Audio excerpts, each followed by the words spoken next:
historia de un chilote que llegó a la capital junto a su perro que lo rescataba de su soledad. Dicen que lo vieron dormir en la calle, las estrellas lo vieron soñar junto a su perro. La fría noche lograron pasar.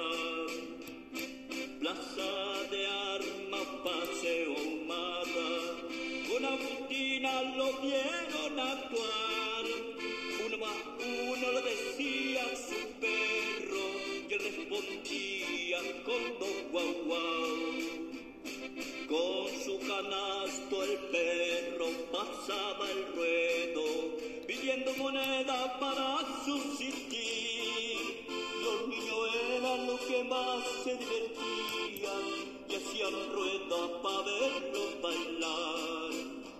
Un día que estaban actuando, llegó la policía, se lo llevaron preso al perro y a su guía.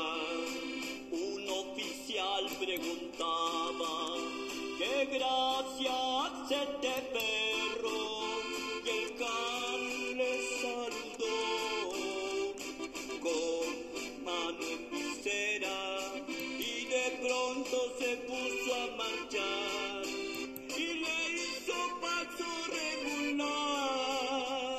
Sorprendido el teniente, el perro a su corazón llegó. Le dijo: ustedes quedan libres y una moneda nos dio. Dice que lo vieron por la televisión